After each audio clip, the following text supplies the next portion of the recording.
YouTube, what's going on, man? It's Black Couch Booker here with a brand new video. If you're new to the channel, please like, comment, subscribe. And if you're old to the channel, you already know the vibes, man. Basically about to get to 800 videos on this channel. That's a lot of content for you guys, man. Hope you guys are enjoying your stay thus far. If you're old, and like I said, if you're new, you might want to subscribe because we got some things cooking.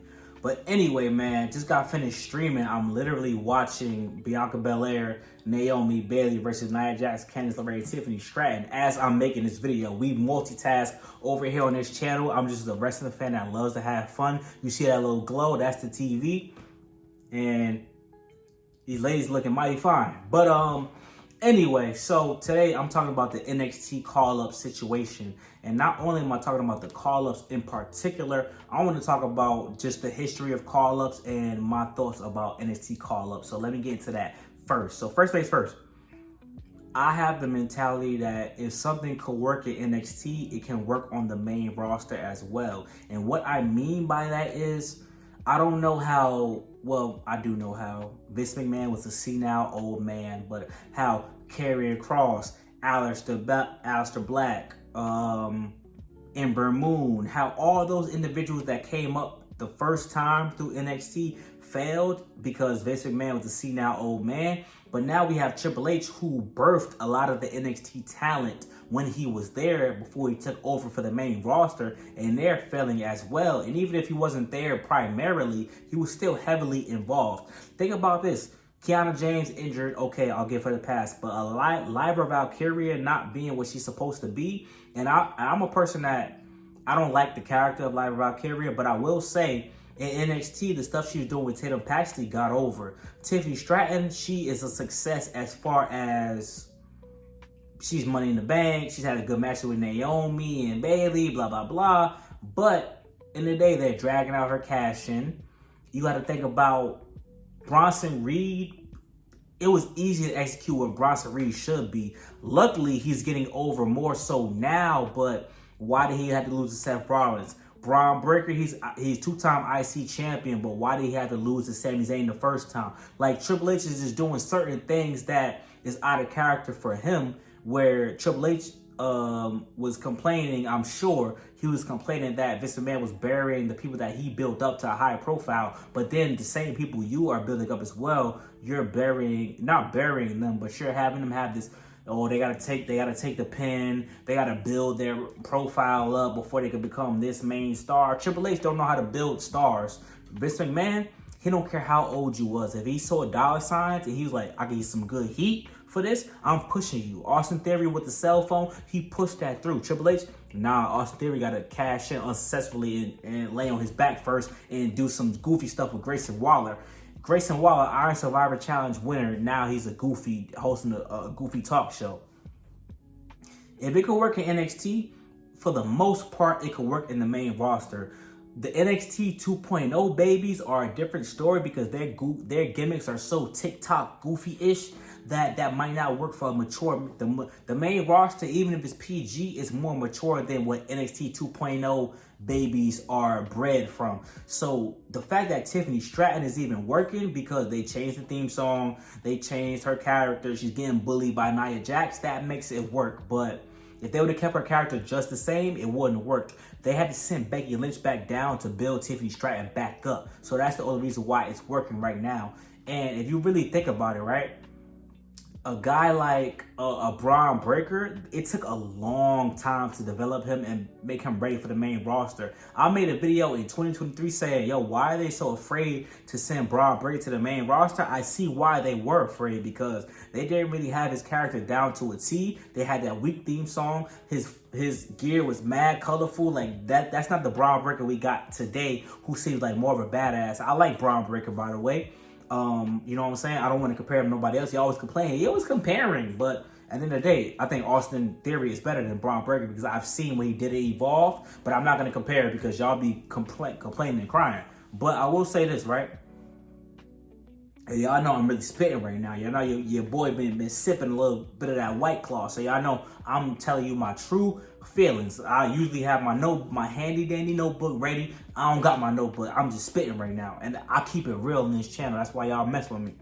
So who should be called up to the NXT roster? Bro, First things first, I hate strong booking. I was going to make a whole video about it. I still might make the video, but let me just say this. Obafemi being in a triple threat match instead of a one-on-one with Trick Williams is absolutely nasty work, because you know, no matter who wins, Eddie Thorpe is taking the pin. So if Trick Williams retains, it's just so Obafemi don't look weak and Trick Williams don't look weak by taking the pin. Eddie Thorpe is the odd man out. So you know that's what they're doing with this. I hate this 50-50 booking like type of situation. They just want Trick Williams and Obafemi to look strong. So Naomi twerking on Nia Jax's face. So they're doing that as a result. So you know what's gonna happen?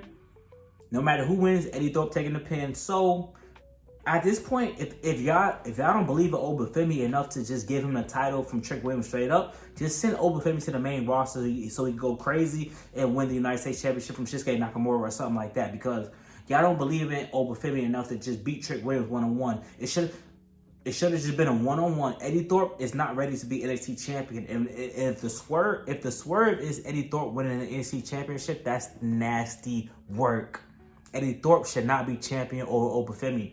If y'all ready to move on from Trick Williams and send him up to the main roster, absolutely fine. That's cool. I have no issue with that. But, bro, if y'all have Eddie Thorpe win over Obafemi, Shawn Michaels is cooked. But if Obafemi got to win by beating Eddie Thorpe because Trick Williams can't take the pin, bro, people can lose matches, bro. Like, that doesn't make Trick Williams look weak if he lost to Obafemi one-on-one. Obafemi is better.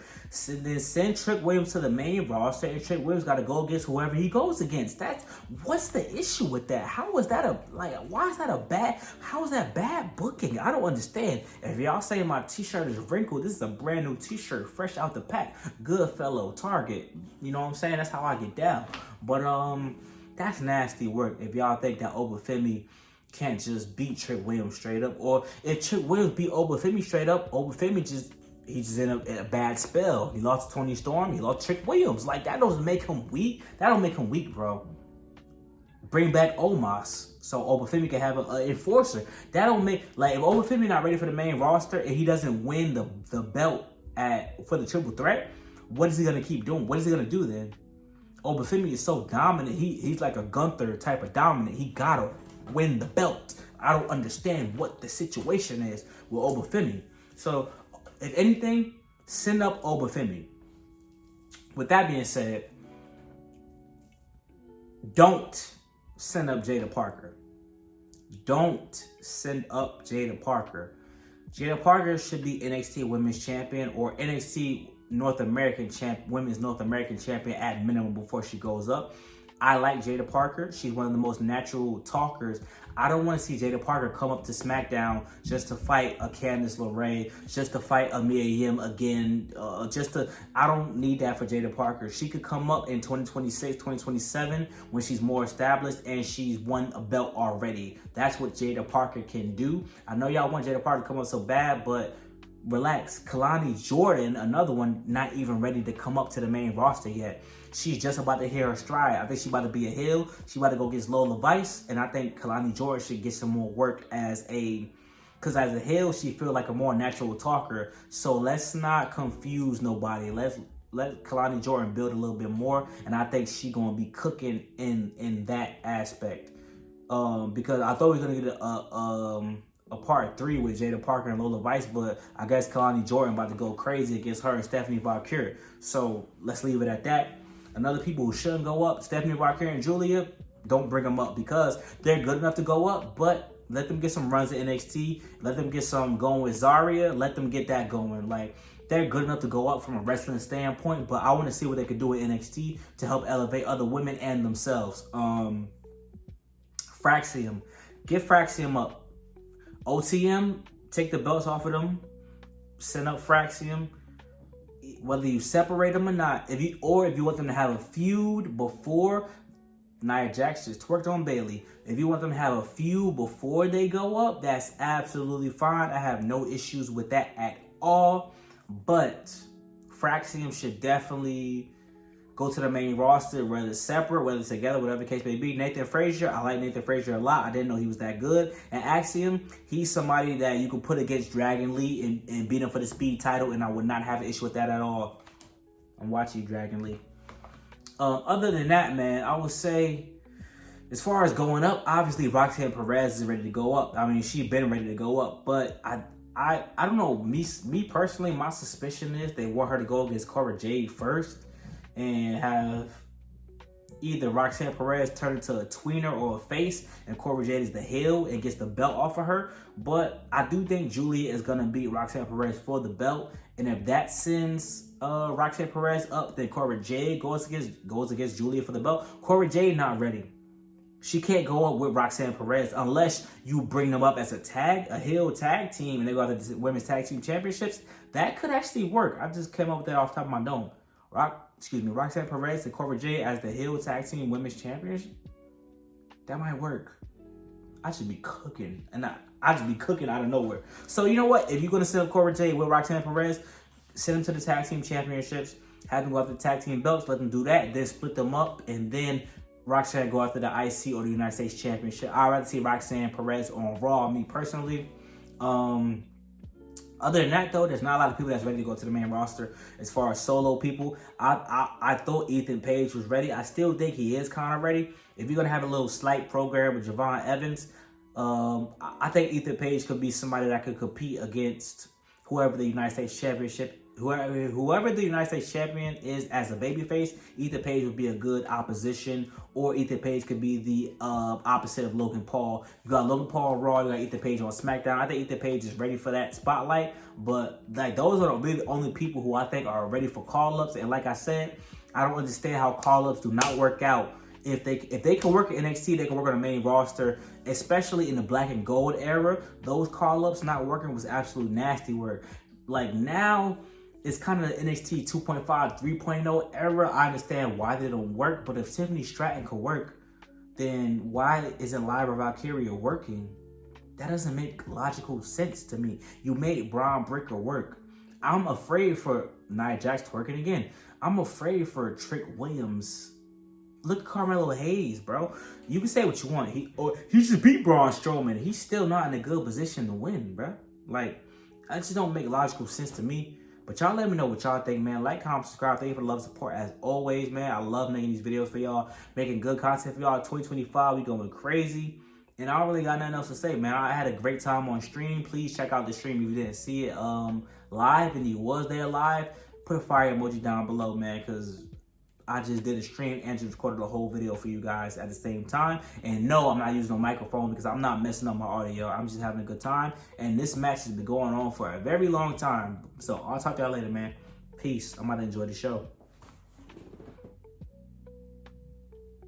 Subscribe to the channel.